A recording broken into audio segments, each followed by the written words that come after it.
پر فرض ہے اس شریعت کی پیروی کرنا.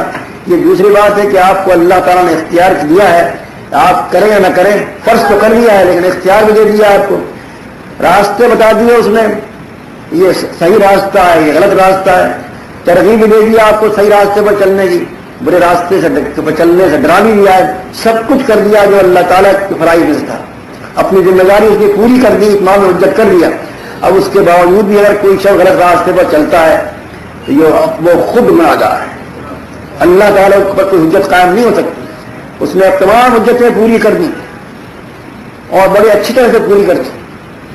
اب وہ یہ غلط راستے جو بن گئے ہیں, جو ملاوٹی دین ہے, جن کو مذہب کہا جاتا ہے, ان پر چلنے والے کی حیثیت کیا ہوگی؟ اتبعوا ما انزل الیکم من ربکم, پیروی کرو اس چیز کی جو تمہارے رب کی طرف سے نازل ہوئی ہے. یہ تو ہوا فرض, اور اس کے بعد صرف اسی پر اکتفا نہیں کیا اللہ تعالیٰ نے, بلکہ آگے اس چیز کو حرام بھی کر دیا کہ اس کے علاوہ ہے. ولا تتبعوا من دونه اولیاء, اور اولیاء کی پیروی نہ کرو. اولیاء جمع ہے ولی کی, یعنی ولیوں کی پیروی نہ کرو. ولا تتبعوا من دونه اولیاء, ولیوں کی پیروی نہ کرو, یعنی کسی دوسرے راستے کی پیروی نہ کرو, خواہ وہ کسی ولی ہی نے جو بنایا. انبیاء علیہ السلام جو ہیں وہ راستہ دے کر جاتے ہیں جو اللہ تعالیٰ کا پسندیدہ ہوتا ہے. ان کے بعد وہی آتی ہے, اور جو کلمہ زبان سے نکلتا ہے ان کی وہ حق ہوتا ہے, من جانب اللہ ہوتا ہے. ایک ایک کلمہ ان کا, ایک ایک فقرہ ان کا ضابطہ حیات ہوتا ہے اور ابدی قانون ہوتا ہے. لیکن بعد میں جو لوگ ہوں, خواہ وہ کتنے ہی بزرگ کیوں نہ ہوں, واجب الاحترام ہوں, لیکن ان کے پاس وہی نہیں آتی. جب وہی نہیں آتی تو ان کے اقوال سے دین میں اضافہ نہیں ہو سکتا, کیونکہ دین جو ہے وہ تو وہی شدہ ہے, وہیں سے آیا ہے. اور یہ دین جو وہی شدہ ہے یہ اللہ کے رسول صلی اللہ علیہ وسلم ہی کے پاس سے ملے گا, کسی اور کے پاس سے مل نہیں سکا. اس لیے جو وہی کا سلسلہ منقطع ہو گیا, وہی آنی بند ہو گئی. اب نہ کوئی رسول بن سکتا ہے اور نہ دین سازی کر سکتا ہے. تو اب یہ اس راستے پر جو بعد میں بن گئے ہیں, ان راستوں پر, ان کے راستوں کو بنانے والے ولی بھی نہیں, ولیوں کا یہ کام نہیں ہے. اللہ کے ولی ہوتے ہیں وہ تو اسی راستے پر چلتے ہیں جس راستے پر کہ اللہ کے نبی کو چھوڑ کر جاتے ہیں. مگر بہرحال اللہ تعالیٰ نے ایسا لفظ کہہ دیا ہے, کوئی شخص کسی کو ولی سمجھ لیتا ہے اور ولی سمجھ کر اس کی پیروی کرنے لگ جاتا ہے, لہذا اللہ تعالیٰ نے اولیاء استعمال کر دیا تاکہ کوئی شخص دھوکے میں نہ رہے اور یہ سمجھ لے کہ دین وہ ہے جو اللہ کے رسول صلی اللہ علیہ وسلم سے ملا تھا, اور جو دین آپ سے نہیں ملا وہ دین نہیں ہے, وہ کچھ اور چیز ہے. تو دوسری چیز یہ کہ اللہ نے اپنے دین کے اتباع کو تو فرض کر دیا اور اس کے علاوہ دوسری چیز کے اتباع کو حرام کر دیا. تو اس حال میں ایک چیز تو فرض ہے اور ایک چیز حرام ہے. اس چیز کی اطاعت فرض ہے, اتباع فرض ہے جو آسمان سے نازل ہوئی, اور اس چیز کی اطاعت حرام ہے جو آسمان سے نازل نہیں ہوئی. اب آپ کو صرف اسی دین پر عمل کرنا ہے جو آسمان سے نازل ہوا ہے. یہ دوسرا دین جو ہے دوسرے مذاہب کی شکل میں ہمارے سامنے آتا ہے, یہ انسانوں کے جماعت کی پیداوار, انسانوں کے پتے اور اجتہادات اور قیاسات اور رائے ہیں. یہ دین میں کیسے شامل ہو سکتی ہیں جبکہ دین کامل تھا اور دین کا شارع اللہ تعالیٰ تھا. شرع لکم من الدین, جب شارع وہ تھا, قانون ساز وہ تھا, تو یہ جو کچھ دین میں شامل کیا جائے اس کو کیا کہیں؟ اس کو شرک دین نہ کہیں تو اور کیا کہیں؟ دین کے معاملے میں شرک کیا, شریعت کے معاملے میں شرک شریعت, صرف تشریع, یعنی تشریع میں انہوں نے دین میں اپنی طرف اضافہ کر کے شرک کا ارتکاب کیا ہے, شرک کیا ہے. تو جو لوگ دین میں کسی قسم کا اضافہ کرتے ہیں اپنی طرف سے, خواہ وہ قوانین کی شکل میں ہو یا عبادات کی شکل میں ہو, وہ شرک کی ایک قسم ہوگی. اور یہی وجہ ہے کہ بدعت کو بھی ایک قسم کا شرک کہا جاتا ہے, کیونکہ وہ دین میں اضافے کی شکل ہے. دین کامل ہے, اس میں کوئی نئی چیز شامل نہیں ہو سکتی. جو شخص کسی بدعت کو ایجاد کرتا ہے, بدعت جاری کرتا ہے, تو وہ گویا دین ساز بن جاتا ہے. دین میں اضافہ کر کے وہ یہ تعصب دینا چاہتا ہے کہ وہ دین جو ہے کامل نہیں ہوا تھا، ناقص تھا، اس میں اضافے ہو سکتے ہیں۔ تو یہ قرآن مجید کی آیت کا انکار بھی لازم آتا ہے، جس میں یہ ہے کہ اللہ تعالیٰ نے تمہارے دین کو کامل کر دیا، اور اس آیت کا انکار کفر ہوگا۔ لہذا یہ مسائل سازی جو ہے ایک قسم کا کفر بھی ہے، اس لیے کہ اس سے یہ لازم آتا ہے کہ دین ناقص ہو۔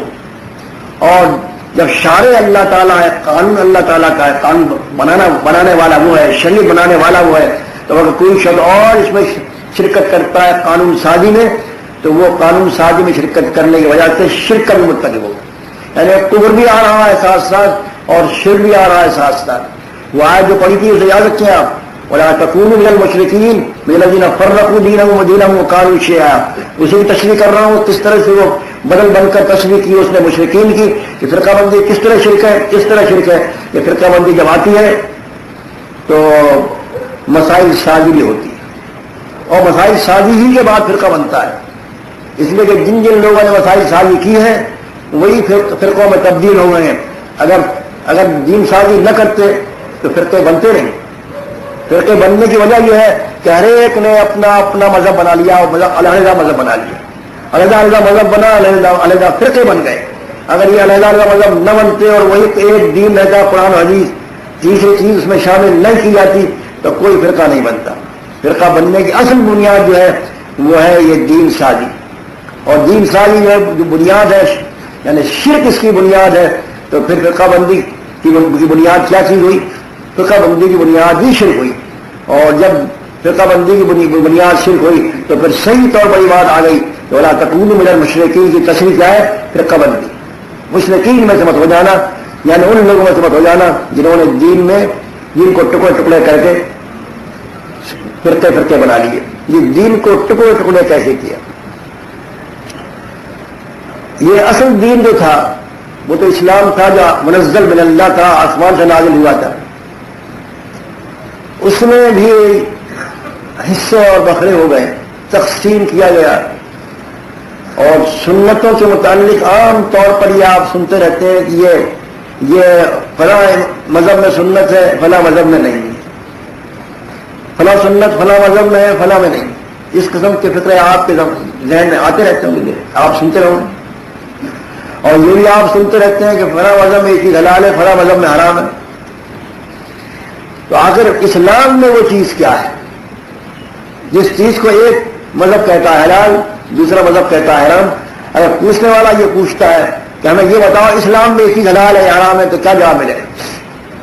اور بڑی مشکل پیش آتی ہے ان لوگوں کو جو نو مسلم ہوتے، جب وہ آتے ہیں تو اسلام کی حقانیت کو سمجھ کر آتے ہیں کہ اسلام حق ہے، ہم اسلام قبول کر رہے ہیں، لیکن جب وہ اسلام میں داخل ہو جاتے ہیں اور یہاں کر دیکھتے ہیں فرقے ہی فرقے ہیں، تو ان کو حیرت ہوتی ہے کہ ہم کیا کریں، ہم تو اسلام کے لیے آئے تھے، یہاں تو ہمیں مذہب کی طرف مائل کیا جا رہا ہے۔ ہر مذہب کا ماننے والا اپنی طرف مائل کرتا ہے، اسے کھینچتا ہے نو مسلم کو، اور وہ پریشان ہوتا ہے۔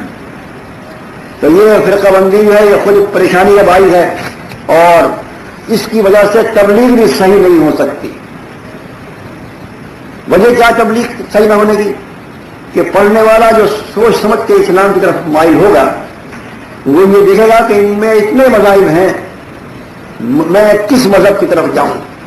یہ تو اسلام تو ملتا ہی نہیں کسی بھی فرقے میں، اسلام قبول کرتا ہوں تو اسلام تو نہیں ہوا وہ، لہذا وہ اسلام میں آنے کی کوشش نہیں کرے۔ تو فرقہ بندی نے بڑا نقصان پہنچایا ہے۔ پھر فرقہ بندی کی وجہ سے اسلام جو نافذ نہیں ہو رہا، یہ بھی آپ کے علم میں ہے کہ پوچھنے والے پوچھتے ہیں کس فرقے کا اسلام آئے گا، یعنی وہ مذاق اڑاتے ہیں کہ اتنے فرقے ہیں، اسلام کس کا لایا جائے، اور یہ مذاق اڑا کر وہ اسلام کو دور لے جا رہے ہیں آپ سے۔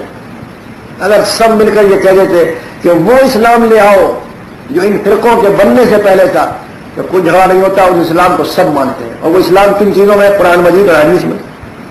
اگر یہ کہہ دیتے کہ ہماری فقہیں، ہماری کتابیں، ہماری رائے، ہمارے فتوے سب کو دریا برد کر دو، قرآن حدیث کو نافذ کر دو، تو قرآن حدیث کو نافذ کر دینے میں بڑی آسانی ہوتی، اور ان جو نافذ کرنا نہیں چاہتے ان کے پاس کوئی عذر نہیں ہوتا۔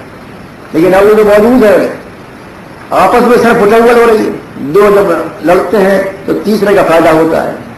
لہذا آپ پہلے یہ تو بتائیں کون سا اصلاح